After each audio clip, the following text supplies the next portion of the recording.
Hey everyone, and welcome back to the channel. Today, we're diving deep into a very common issue that plagues many Jeep, Dodge, and Chrysler owners.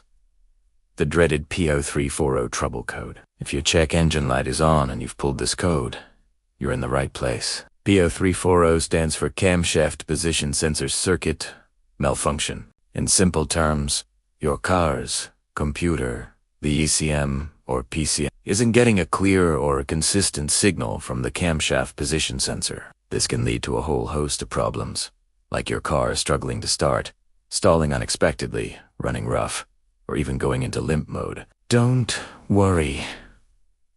While it sounds complicated, it's often a straightforward fix you can handle yourself. So grab your tools, and let's get this sorted out. First, let's understand what this little sensor actually does. The camshaft position sensor is a critical component that tells the engine's computer the exact position of the camshaft. The camshaft, in turn, controls the opening and closing of your engine's valves. By knowing the camshaft's position, the computer can precisely time the fuel injection and spark ignition for optimal performance and efficiency. When the signal is lost or erratic, the computer gets confused. It can't properly time the engine's functions, which is why you experience those frustrating symptoms like rough idling, poor acceleration, and sometimes a complete no-start condition. The engine is essentially flying blind without this crucial piece of information. So, where do you find this sensor? On most modern Jeep, Dodge, and Chrysler engines, particularly V6 and V8 models like the Pentastar or Hemi. The camshaft position sensor is typically located on the front of the engine.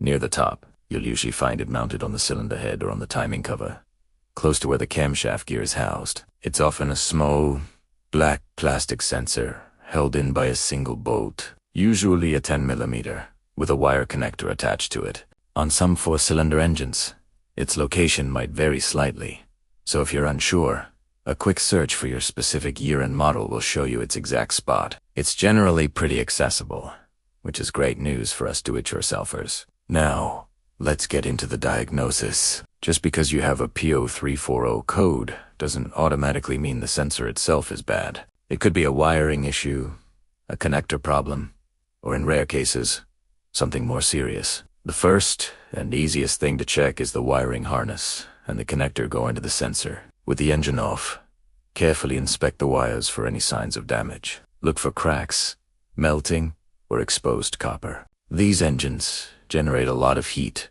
and over time, wires can become brittle.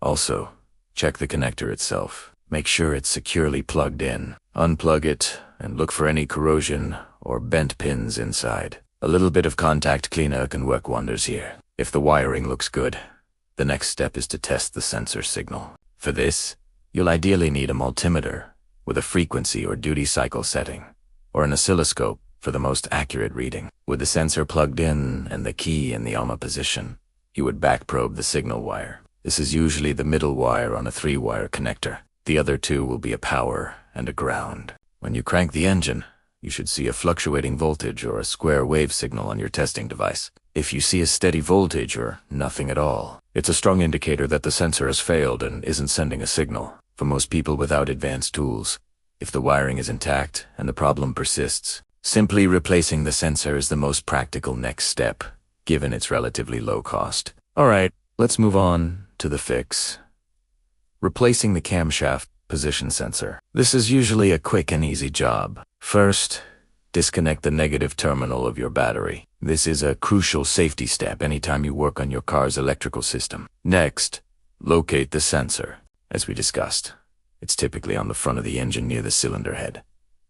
Unplug the electrical connector. You might need to press a small tab to release it. Then, using your 10mm socket or wrench, remove the single bolt holding the sensor in place. Once the bolt is out, the old sensor should wiggle and pull straight out. Sometimes the O-ring can make it a bit snug, so a gentle twist can help. Before you install the new sensor, take a moment to clean the area around the mounting hole. It is also a good idea to apply a small amount of clean engine oil to the O-ring on the new sensor. This helps it slide in easily and ensures a proper seal. Now, carefully insert the new sensor into the hole and press it firmly into place. Reinstall the mounting bolt and tighten it snugly.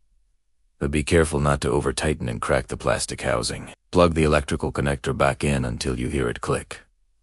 Finally, reconnect your battery's negative terminal. Once everything is back together, start the car. It might take a moment longer to start the first time as the computer relearns the new sensor S signal. The check engine light should turn off on its own after a few drive cycles, or you can use your scanner to clear the P0340 code.